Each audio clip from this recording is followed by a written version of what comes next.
Okay, students, are you able to see the screen? Yes, ma'am. Yes, Yes, ma'am. ma'am. Okay, if you have any problem regarding yesterday's topic, you can ask me. कल के topic में अगर आपको कोई दिक्कत आई है तो आप लोग कभी पूछ सकते हैं. Ma'am, can you please repeat this third point of the accommodation of Belgium? Okay. Third point of accommodation of Belgium. Brussels has a separate government. जैसा कि हमने पढ़ा था कि ब्रूसेल्स जो है वहाँ पर उनकी एक अलग सरकार है, यानी कि जो उनकी कैपिटल सिटी है उसकी अलग सरकार है, जहाँ पे दोनों ही कम्युनिटीज जो है उनको इक्वल रिप्रेजेंटेशन दिया गया है. जैसे कि पूरे देश में दोनों ही कम्युनिटीज को इक्वल रिप्रेजेंटेशन दिया गया था, लेकिन आपको पता था, जैसा मैंने आपको बताया था कल, कि इनकी जो कैपिटल सिटी है वहां पे इनका जो प्रपोर्शन था कम्युनिटीज का वो थोड़ा डिफर कर रहा था पूरे नेशनल जो इनका डिवीजन था उससे. तो वहां पर इन्होंने अपनी अलग से एक और सरकार बनाई. The French speaking people accepted equal representation in Brussels because the Dutch speaking community has accepted equal representation in the central government. अब क्योंकि यहाँ पे जो लोग थे वहाँ पे फ्रेंच ज्यादा बोलने वाले थे और कंपैरेटिवली पूरे नेशन में जो है उनकी अमाउंट कम था, तो यहाँ पे उन लोगों ने एक्सेप्ट किया, क्योंकि नेशनल लेवल पर डच स्पीकिंग बोलने वाली जो कम्युनिटी थी उन लोगों ने भी इक्वल मान लिया था कि हाँ भले ही हम मेजोरिटी में हैं लेकिन हम इक्वल रिप्रेजेंटेशन के लिए अग्री कर रहे हैं. तो वैसे ही यहाँ पे फ्रेंच बोलने वाले लोगों का जो अमाउंट था वो ज्यादा था. ये लोग मेजोरिटी में थे ब्रूसेल्स के अंदर, लेकिन इन लोगों ने भी एक्सेप्ट कर लिया था कि हाँ ठीक है, हम भी इक्वल रिप्रेजेंटेशन जो है उसके लिए अग्री कर रहे हैं. बस यही बात बोली गई है इस पॉइंट में. अब क्लियर है आपको? No, ma'am. Yes, ma'am. Thank you. Okay. If anybody else has any problem, you can ask me. अगर किसी और को कोई दिक्कत आई है तो आप लोग पूछ सकते हैं. अदरवाइज नहीं तो फिर हम आगे कंटिन्यू करें इसको. No doubt, ma'am. Okay. Ma'am, Yes. ma'am, accommodation in Belgium का last paragraph फिर बता दो. जो मैंने अभी रिपीट किया है या ये वाला पॉइंट. अब सेंट्रल और स्टेट गवर्नमेंट जो है, apart from central and state government, यहाँ पे तीसरी तरह की भी सरकार थी जो बनाई गई थी कम्युनिटी गवर्नमेंट के नाम से, जो इलेक्ट करी थी उन लोगों ने, जो एक डिफरेंट लैंग्वेज बोलते हैं. जैसे कि इनके यहाँ पे डच, फ्रेंच और जर्मन बोलने वाले लोग थे, उन लोगों को इंक्लूड किया गया था इसके अंदर, कम्युनिटी गवर्नमेंट के अंदर. और इससे कोई फर्क नहीं पड़ता था कि वो लोग कहाँ रह रहे हैं, किस रीजन में रह रहे हैं, उन सबको एक प्रॉपर रिप्रेजेंटेशन दिया गया था इस गवर्नमेंट के अंदर. This government has the power regarding cultural, educational and language related issues. और इस सरकार के अंदर पावर्स जो थी वो किस चीज के लिए थी? कल्चरल, एजुकेशनल या लैंग्वेज रिलेटेड कोई भी प्रॉब्लम या कोई भी चीज आएगी पूरे देश के अंदर तो उसको हैंडल करने के लिए ये वाली सरकार, एज एन ये वाला डिपार्टमेंट जो है वो रेडी किया गया था, जिसका नाम था कम्युनिटी गवर्नमेंट. अब क्लियर है? Yes, ma'am. Thank you, ma'am. Welcome. अब आगे बढ़ते हैं. आपको लगा होगा ये बेल्जियम मॉडल जो है वो बहुत ही कॉम्प्लिकेटेड है. वाकई में ये थोड़ा कॉम्प्लिकेटेड है कि इन्होंने अलग अलग सरकारें बना रखी है, फिर कैपिटल सिटी की सरकार अलग बना रखी है, फिर तीसरी एक और सरकार बना रखी है, उसको नाम दे रखा है कम्युनिटी गवर्नमेंट. भले ही ये कॉम्प्लिकेटेड है लेकिन लोग जो रह रहे हैं बेल्जियम के अंदर उनके लिए अरेंजमेंट्स काफी सही काम करे हैं अभी तक. और इसी वजह से यहाँ पर कोई भी सामाजिक डिस्प्यूट नहीं हुआ है दोनों ही मेजर कम्युनिटीज के बीच में. और जो डिवीजन हुआ है इनकी कंट्री का लिंग्विस्टिक लाइंस पर, वो भी सही तरीके से काम कर रहा है. ओके, तो अब इसको लाइन टू लाइन पढ़ते हैं इस पैराग्राफ को. You might find the Belgian model very complicated. It indeed is very complicated even for people living in Belgium. आपको ये बेल्जियन मॉडल बहुत ही कॉम्प्लिकेटेड लगा होगा, इनका जो सिस्टम है वो काफी कॉम्प्लिकेटेड लगा होगा. हालांकि हाँ ये कॉम्प्लिकेटेड है, लेकिन वहाँ जो लोग रह रहे हैं उनको भी ये कॉम्प्लिकेटेड है, लेकिन उनके लिए सही तरीके से काम कर रहा है. But these arrangements have worked well so far. They helped to avoid civic strife between the two major communities and the possible division of the country on linguistic lines. अब यहाँ पर इस जो इनका complicated system है उसकी वजह से इनको मदद मिली है कि यहाँ पे कोई सिविक स्ट्राइफ यानी सिविक डिस्प्यूट ना हो, कोई कंफ्लिक्ट ना हो दोनों मेजर कम्युनिटीज के बीच में, और ना ही इस देश का बंटवारा हो बेल्जियम का लैंग्वेज के बेसिस पे, लिंग्विस्टिक लाइंस पर। When many countries of Europe came together to form the European Union, Brussels was chosen as its headquarter. जब कई सारी कंट्रीज जो है यूरोप की वो यूरोपियन यूनियन बनाने के लिए इकट्ठी हुई, तो उन लोगों ने ब्रुसेल्स जो है उसको अपना हेडक्वार्टर्स के लिए चुना, यानी कि ब्रुसेल्स को उन्होंने अपने हेडक्वार्टर के तौर पर चुना कि ये जगह पर हम हमारी इस यूनियन का हेडक्वार्टर बनाएंगे सारी कंट्रीज, यूरोपियन सारी कंट्रीज का, जिसकी पिक्चर आपको दी हुई है, European parliament and Brussels Belgium. ठीक है, इस पैराग्राफ में किसी को कोई दिक्कत तो आप लोग भी पूछ सकते हैं। क्लियर है सब? No, ma'am. क्लियर है ma'am last line. Last line में सिंपली ये बोला गया है कि यूरोपियन कंट्रीज जो है उन्होंने जब अपनी यूनियन बनाने की सोची सारी कंट्रीज ने कि चलो यूरोप की जितनी भी कंट्रीज है उनकी एक यूनियन बनाई जाए, तो उन्होंने अपने हेडक्वार्टर्स के लिए ब्रुसेल्स सिटी जो है उसको चूज किया कि यहाँ पर हम हमारा हेडक्वार्टर बनाएंगे। अधिकतर जब भी किसी जगह की यूनियन बनाई जाती है तो उसके हेडक्वार्टर यानी कि कहाँ उसका मेन ऑफिस होगा उसके लिए पर्टिकुलर किसी जगह को प्रेफरेंस दी जाती है, तो इन लोगों ने ब्रुसेल्स जो है बेल्जियम की कैपिटल सिटी उसको चुना है। Okay, thank you ma'am. Welcome. अब आगे बढ़ते हैं। What do we learn from these two stories of Belgium and Sri Lanka? अब इन दोनों ही स्टोरीज जो थी बेल्जियम और श्रीलंका की, सब ने क्या सीखा? Both are democracies, दोनों ही जगह डेमोक्रेसीज हैं, yet they dealt with the question of power sharing differently. और फिर भी जो है वहां पर वो इस पावर शेयरिंग की जो ये चीज है उसको अलग अलग तरीके से डील कर रहे हैं। In Belgium, the leaders have realized that the unity of the country is possible only by respecting the feelings and interest of different communities and regions. Belgium के अंदर जो लीडर्स थे उनको समझ में आया कि हमारे देश को एकता के साथ में लेकर के चलना पड़ेगा, लोगों की जो अलग अलग डिफरेंट फीलिंग्स हैं उनका सम्मान करना पड़ेगा, उनके जो अलग अलग इंटरेस्ट हैं अलग अलग कम्युनिटीज में अलग अलग रीजन में उनको भी सबको रिस्पेक्ट करते हुए उनके इंटरेस्ट को लेकर के चलते हुए ही हम इस देश को प्रॉपर्ली चला पाएंगे। Such a realization resulted in mutually acceptable arrangements for sharing power. और इस तरह का जो इनको रियलाइजेशन हुआ था उसका ही रिजल्ट है कि इन लोगों ने जिस तरह के अरेंजमेंट्स करे हैं वो म्यूचुअली एक्सेप्टेबल हुए, यानी कि सब लोगों ने एक्सेप्ट करे, और साथ ही साथ जो उनका शेयरिंग पारिंग का कॉन्सेप्ट है कि किस तरीके से हमें पावर शेयर करनी है वो भी इन लोगों ने अग्री करा, यानी कि म्यूचुअली एक्सेप्ट करे उस सारे अरेंजमेंट को जिससे ये पावर शेयर कर पाए। Sri Lanka shows us a contrasting example, और जबकि इसके कंपैरेटिवली श्रीलंका को देखा जाए तो वहां पे थोड़ा डिफरेंट एग्जांपल सेट किया है उन लोगों ने। It shows us that if a majority community wants to force its dominance over others and refuses to share power, it can undermine the unity of the country.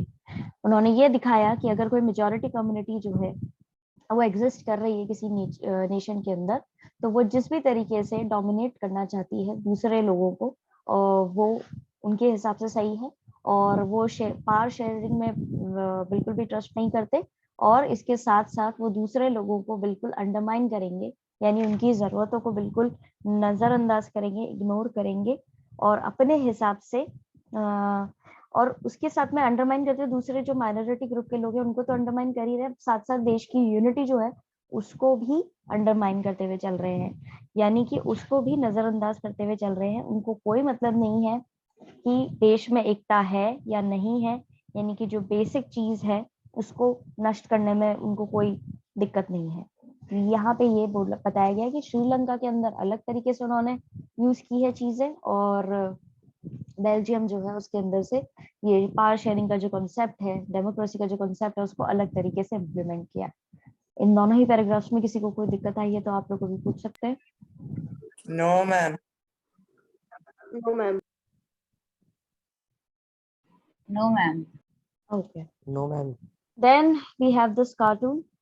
The cartoon at the left refers to the problems of running the Germany Grand Coalition government that includes the two major parties of the country, namely the Christian Democratic Union and the Social Democratic Party. The two parties are historically rivals to each other. They had to form a coalition government because neither of them got clear majority of seats on their own in 2005 election. यहाँ पर अब आपको जैसे पता होगा कि newspapers, magazines जो होती हैं उसके अंदर सार्कास्टिक तरीके से, सटायरिक तरीके से लोगों पे, सरकार पे स्पेशली, जो उनके काम करने का तरीका होता है या देश के जो हालात होते हैं उस पर बेस्ड कुछ कार्टून्स बनाए जाते हैं। तो ऐसा ही एक कार्टून जो है यहाँ पर बनाया गया है कैलगरी सन केगल कार्टून्स इंक ने, ठीक है। इन लोगों ने कार्टून बनाया है कि एक बार जब 2005 के अंदर इलेक्शंस हुए थे जर्मनी के अंदर, तो वहां पर किसी एक पार्टी को, जो दो मेजर पार्टीज थी जिनके नाम दिए गए हैं, क्रिश्चियन डेमोक्रेटिक यूनियन और सोशल डेमोक्रेटिक पार्टी, इन दोनों में से ही किसी को भी मेजोरिटी में वोट्स नहीं मिले थे, सीट्स नहीं मिली थी। तो उन दोनों को ही क्या करना पड़ा, उन दोनों के बीच में ही गठबंधन की सरकार बनी, जिसको हम बोलते हैं कोलिएशन गवर्नमेंट। इस चीज को आप मार्क कर लीजिएगा, कोलिएशन गवर्नमेंट यानी गठबंधन की सरकार। और ये वर्ड जो है आपके काफी काम आएगा आगे इस चैप्टर के अंदर भी और इस पूरे पॉलिटिकल साइंस के सिविक्स के अंदर। तो कोलिएशन की सरकार इन्होंने बनाई, यानी कि दोनों ही सरकारों ने मिलकर के दोनों ही पार्टीज ने मिलकर के सरकार बनाई। और इसी चीज को दर्शाते हुए यहाँ पर ये कार्टून बनाया गया है, जिसमें एक कार दिखाई गई है जिसका एक हेडिंग दे रखी है जर्मन गवर्नमेंट, नेम प्लेट पे जर्मन गवर्नमेंट लगा हुआ है और उसके दो स्टीयरिंग व्हील्स जो है आपको दिखाए गए हैं, विच इज नॉट पॉसिबल, ठीक है। तो ये एक इस तरीके से इन्होंने सार्कास्टिक वो दिया है अपना। They take divergent positions on several policy matters but still jointly run the government.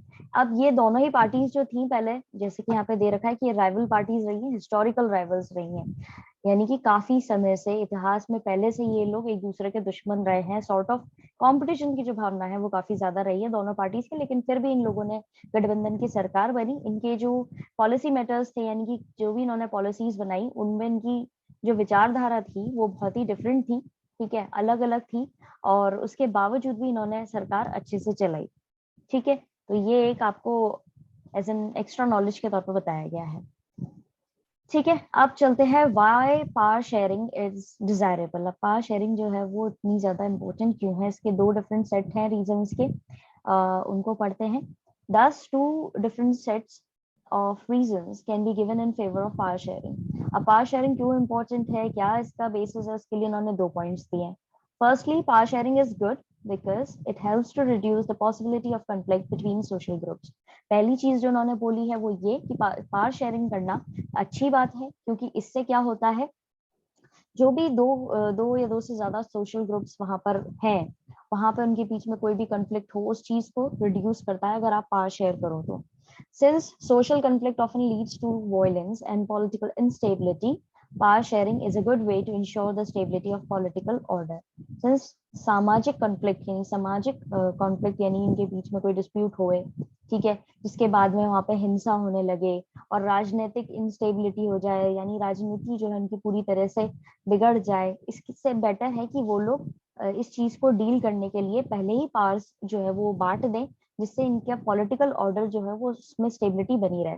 अब सपोज यहाँ पे जैसे मैं इसका एक एग्जांपल देना चाहूंगी आपको थोड़ा सा डिफरेंट। आपने नाम सुना है नॉर्थ कोरिया का? Yes, ma'am. Yes, ma'am. Do you know who is the leader of that country? Kim Un Jong करके एक नाम है, जो वहां पर डिक्टेटरशिप अपनी चला रहे हैं नॉर्थ कोरिया के अंदर। पहले कोरिया एक ही था, देन उसका डिवीजन हुआ, साउथ कोरिया अलग हुआ, नॉर्थ कोरिया अलग हुआ due to their personal reasons, वो हम बाद में डिस्कस करेंगे। तो वहां पे इंस्टेबिलिटी ऐसे है कि एक तो पहली बात वो डिक्टेटर है, ठीक है, वहां पे जो सिटीजन्स है उनको पर्टिकुलर राइट्स वगैरह नहीं दिए गए हैं, उनके पास में जो प्रॉपर ह्यूमन राइट्स जो हर किसी एक व्यक्ति को मिलते हैं वो ही चीज वहां पर नहीं है, तो उनकी लाइफ तो वैसे ही मिजरेबल है। ये तो हो गया वहां का।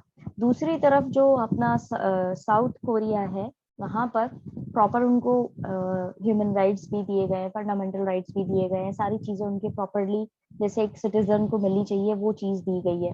तो आप जो लिविंग वो देख सकते हैं ना कि आपके यहाँ एक लिविंग कंडीशन जो है वो ह्यूमैनिटी जो है बेसिकली नॉर्थ कोरिया में लोगों को बिल्कुल भी अलाउ नहीं है कोई भी चीज अपने हिसाब से करने का, उनको कोई आजादी नहीं है। वो बस एक जो उनका लीडर है वो जो कह देता है उसी हिसाब से उनको चलना पड़ता है। उसने कह दिया कि भाई इसी तरह की हेयर कट जो है सबको करवानी है, मेल्स जितने भी हैं, तो सारी कंट्री के लोग उसी हिसाब से करवाएंगे। तो इस तरह की डिफिकल्ट कंडीशंस जो हैं वहां पर बताई गई हैं कि उनको इतनी भी आजादी नहीं है कि वो अपने हिसाब से कुछ बोल पाए या कुछ कह पाए या खा पाए या कहीं घूम पाए, कुछ भी नहीं है। ठीक है, ये तो हो गया थोड़ा डिफरेंट। अब अगर किसी एक पर्टिकुलर ग्रुप को ही सारी पावर्स दे देंगे, सपोज कि एक कंट्री है और वहां पे इंडिया को ले लो, इंडिया को लेकर के यहाँ पे एक ग्रुप है और उनको सारी पावर्स दे दी, और उन्होंने अपने हिसाब से, जैसे हमारा श्रीलंका था, श्रीलंका के अंदर जो सिन्हालीज थे उनको सारी पावर्स दे दी थी, और फिर उसके बाद में वो अपने हिसाब से वहां पे चला रहे थे, तो बाकी लोगों की कंडीशन, जो लिविंग कंडीशन थी, वो तो मिजरेबल हो गई थी ना। उनको तो इतनी प्रॉब्लम आ रही थी, वो अपनी चीजों के लिए फिर स्टैंड लेने की कोशिश कर रहे थे, अपने मूवमेंट्स जो है वो लगा रहे थे, वो शुरू कर रहे थे और उनका ऑपोजिशन कर रहे थे। तो इस तरह की चीजों से बचने के लिए जितने भी ग्रुप्स हैं वहां पर किसी भी पर्टिकुलर कंट्री के अंदर, उन सबको प्रॉपर एक रिप्रेजेंटेशन देना चाहिए गवर्नमेंट के अंदर, सोशल और पॉलिटिकल राइट्स देने चाहिए, जिसके बाद में उनके साथ में जो भी हमारे पास में पावर्स है, लीगल राइट्स है, वो उनके अंदर डिस्ट्रीब्यूट हो और वो अपने अपने ग्रुप्स को प्रॉपरली मेंटेन कर पाए। तो इसीलिए भी पावर शेयरिंग जो है वो अच्छी चीज है। समझ में आया? पावर शेयरिंग जरूरी क्यों Yes, है? ma'am. Yes, ma'am. Since social conflict often leads to violence and political instability, power sharing is a good way to ensure the stability of political order. क्योंकि अब सोशल कन्फ्लिक्ट जो है वो अक्सर आपको देखने को, आपने देखा ही है कि किस तरीके से सामाजिक हिंसा हो जाती है, राजनीतिक इंस्टेबिलिटी आ जाती है। तो इससे अच्छा है कि आप उनको पहले ही पावर्स दे दो, जिससे सब चीजें ऑर्डर में चलें। Imposing the will of majority community over others may look like an attractive option in the short run, but in the long run it undermines the unity of the nation. अब एक nation, एक majority community का दूसरी community के ऊपर अपने हिसाब से चीजें इम्पोज करना, यानी थोपना, ठीक है, और फिर उसके बाद में लगे कि नहीं इन पे सब चीजें ये लॉन्ग रन में चलती रहे, तो ऐसा नहीं होता है। ये शॉर्ट रन यानी थोड़े से समय के लिए बहुत ही अच्छा लगेगा आपको कि हाँ भाई हमारी हुकूमत चल रही है, लेकिन धीरे धीरे आगे जाकर के वो कभी ना कभी बगावत करेंगे ही, और इससे क्या होगा, खतरे में क्या आ जाएगा, जो देश की यूनिटी है उसको खतरे में आने का बहुत बड़ा एक चांस होता है। Tyranny of the majority is not just oppressive for the minority, it often brings ruin to the majority as well. अब ये जो टायरनी है मेजोरिटी की, यानी कि ये अपने हिसाब से जो चला रहे हैं, अपनी इच्छा के अनुसार जो चला रहे हैं हर चीज को, क्रूअल तरीके, ऑप्रेसिव गवर्नमेंट जो है वो जो है उस हिसाब से मेजोरिटी की कोशिश कर रही है चलाने की, माइनॉरिटी के ऊपर उसको दबाने की कोशिश कर रही है, अक्सर क्या कर देता है, मेजोरिटी को भी नुकसान पहुंचा देता है। ठीक है, अब कैसे नुकसान पहुंचा देता है, जैसे श्रीलंका के अंदर कितनी वायलेंस हुई, हजारों लोग मरे थे, तो दोनों कम्युनिटीज के ही मरे थे। तो इस तरीके से मेजोरिटी को भी नुकसान हो ही रहा था, वो जो कोशिश कर रहे थे कि हमारा सिर्फ फायदा बना रहे और हम माइनॉरिटी ग्रुप के ऊपर राज करते रहे और उन्हीं को सारा नुकसान उठाना पड़े और हमारे तो सिर्फ फायदे ही फायदे हो, तो ऐसा नहीं हुआ। आगे जाकर के माइनॉरिटी ग्रुप ने उनके खिलाफ चीजें ली, एक्शन लिया, और फिर उसका रिएक्शन ऐसे निकला कि वो दोनों ही में सिविल वॉर हुआ और सिविल वॉर में दोनों लोग मरे। तो नुकसान दोनों को उठाना पड़ता है, सिंपली यही चीज बताई गई है। अब ये तो था पहला कि क्यों जरूरी है। अब दूसरा है, there is a second and deeper reason why power sharing is good for democracy. दूसरा रीजन जो है वो काफी इंपॉर्टेंट है, क्योंकि पावर शेयरिंग जो है डेमोक्रेसीज के लिए कैसे सही है। Power sharing is the very spirit of the democracy. Powers को शेयर करना सबसे मेन इंपॉर्टेंट रोल होता है किसी भी डेमोक्रेसी का।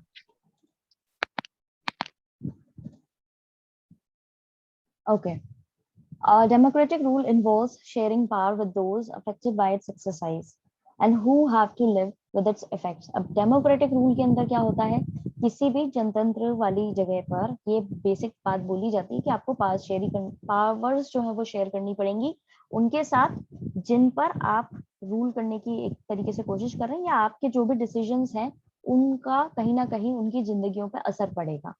ठीक है, उनके साथ में आपको पावर शेयर करना बहुत जरूरी होता है। People have a right to be consulted on how they are to be govern.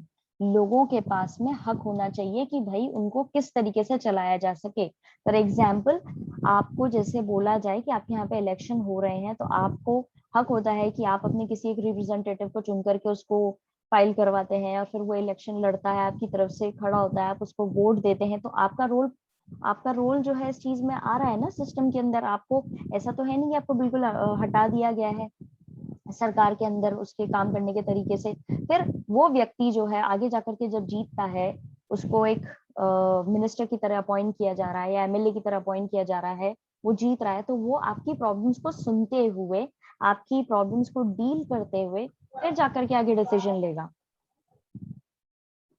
Students, for the last time I'm telling you, you don't have to unmute yourself until and unless I say or something to you to ask about your problems.